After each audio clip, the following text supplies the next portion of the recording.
Psalm 5, a psalm of David, to the choir master for flutes. Give ear to my words, O Lord. Consider my groaning.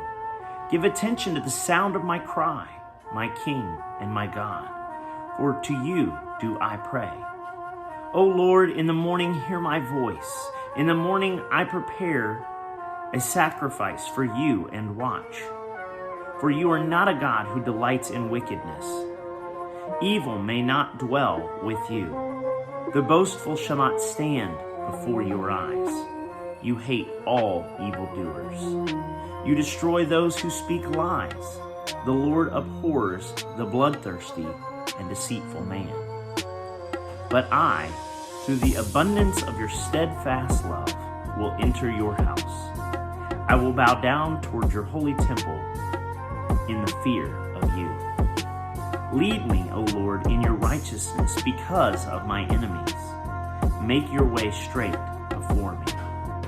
For there is no truth in their mouths. Their inmost self is destruction. Their throat is an open grave. They flatter with their tongue. Make them bear their guilt, O God. Let them fall by their own counsels. Because of the abundance of their transgressions, cast them out, for they have rebelled against you.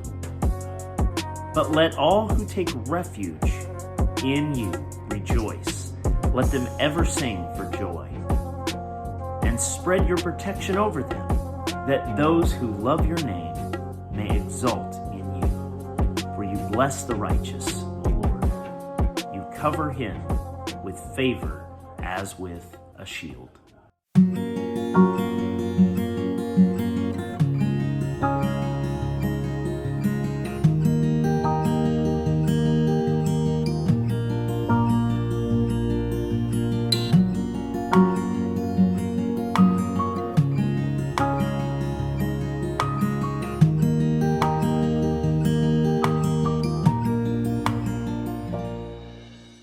Welcome back to Learning to Worship from the Psalms. I'm Nick, and today we're taking a look at Psalm 5.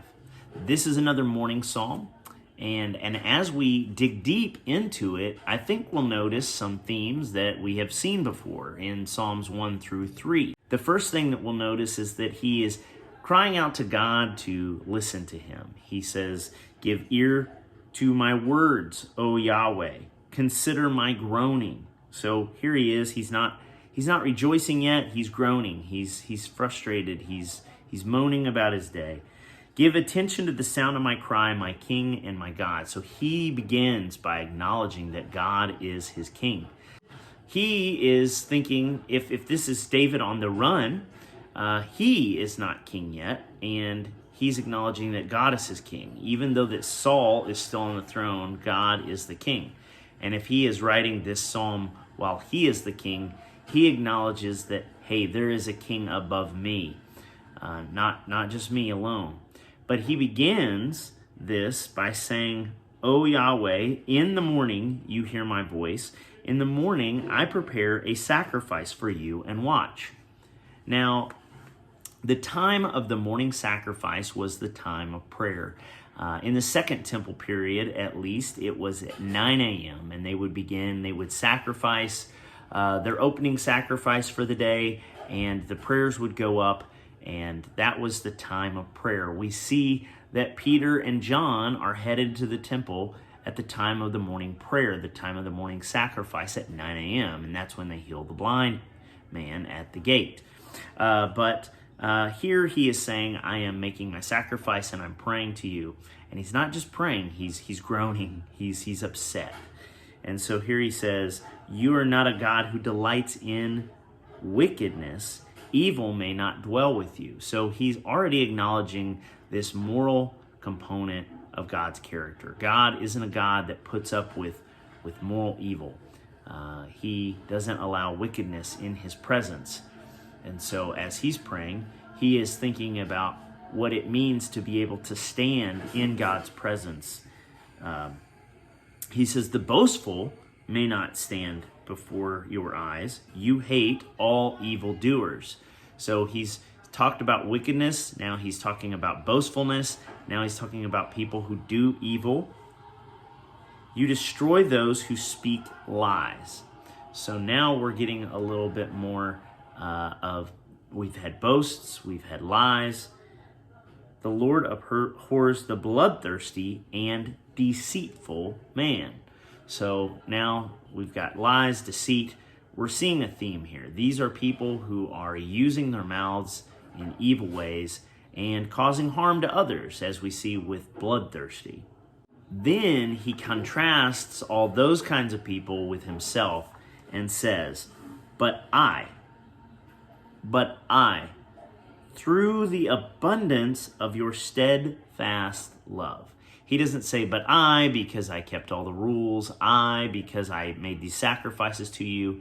He says, I, through the abundance of your steadfast love. He's looking at God's covenant character, God's covenant love, who, no matter what, has promised that he will be there for David according to the covenant.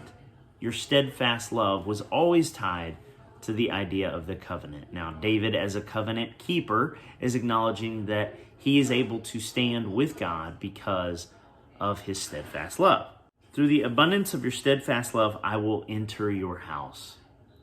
And here we see the idea of being in a temple, being in God's presence. I will bow down toward your holy temple in the fear of you. We tend to think of fear as, oh my goodness, I'm afraid. I'm afraid to go to bed at night. But the fear of God is the awesome understanding of who God is and the respect and the awe that you have in the presence of someone truly great. And then he says, lead me, O Lord, in your righteousness because of my enemies. Make your way straight before me. Now, you might notice a hint there of what we're going to see down the road as Psalm 23 about he leads me in his righteous paths for his name's sake. But so far, we've also looked at the righteous paths in Psalms 1 and 2. In Psalm 1, he had said, for the Lord knows the way of the righteous, but the way of the wicked will perish. So we've already been exploring that there are ways, there are paths that people are going, and the way of the righteous is a way that God is leading.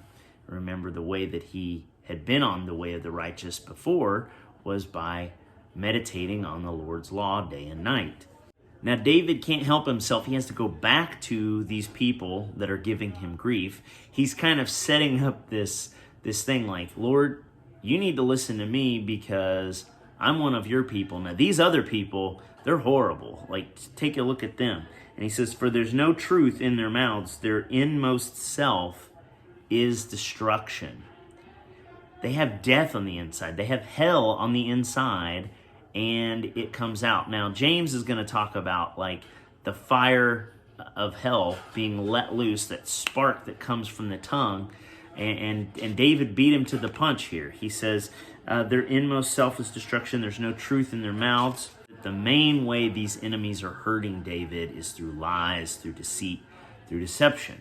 This should serve then as a reinforcement that our mouths should be speaking truth, not lies, not deceit. Those are the things that the Lord hates. And so as someone who is seeking to be in God's presence, we're going to avoid lies and deceit. Then he says their throat is an open grave. So this is just another way of reinforcing that destruction, the powers of hell are being unloosed by the lies. And of course, Jesus acknowledges that Satan is the father of lies. So when we speak lies, we are speaking Satan's native language.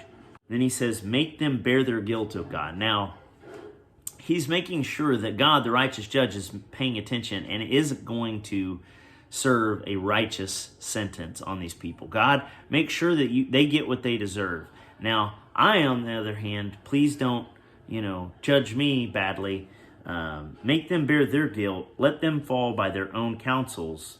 And he is going to say, because of the abundance of their transgressions. Now, David was able to stand in God's presence by the abundance of God's steadfast love. Now he's wanting the wicked to be punished because of the abundance of their transgressions. So he is contrasting that there. This reminds us back to Psalm 1 of where David had said, "Blessed is the one who walks not in the counsel of the ungodly." So here we have that these people are falling by their own counsels because they are giving each other horrible advice. Because of the abundance of their transgressions, cast them out, for they have rebelled against you. Now here, what we have is this language that will be used of the exile, to be cast out because of transgressions. We see this beginning with Adam and Eve in the Garden of Eden. They're cast out. They are exiled from the Garden of Eden. Later, their son Cain will be cast out of God's presence, and because of his transgression against Abel. And repeatedly, we will see God's people failing and being cast out and exiled from the land. So here, David is saying, these people, these wicked people that don't keep your covenant, let them be cast out. Let them be exiled from you. And then in verse 11, he contrasts this again. He says, "But let all who take refuge in you rejoice."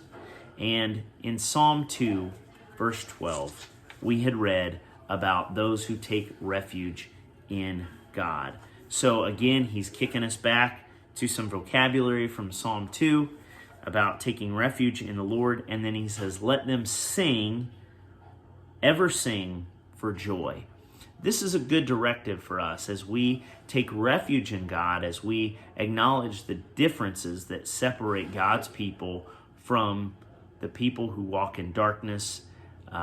We are supposed to sing for joy. That's a proclamation of who God is and excitement over what we have in God. And spread your protection over them, that all those who love your name may exult in you. And so as we find protection, as we find refuge in God, we are exulting in him. We are rejoicing in who he is and his character. We are allowed to be with him. And as we are with him, he's protecting us, and we know that we will not be getting what the wicked receive, which is their just deserts for their transgressions. We will not be exiled from God's presence. We will remain with him in his protection and his refuge. Then he says, for you bless the righteous, O Lord. Now there's that word again for blessing. Blessed is the man who walks not in the counsel of the wicked. And then at the very end of Psalm 2, he talks again about the blessed one. You bless the righteous, O Lord. And so this theme of walking with God and being in the way and being righteous comes back. You cover him with favor as with a shield. Now there we go back to Psalm 3, verse 3 again, where he talks about the Lord being a shield around those. So as he's praying, he's acknowledging that God is his defense, his protector. He's able to be with God. This helps us as we learn to worship, that we look to God, who is our refuge and strength, and we find that is our reason for praising him because of who he is.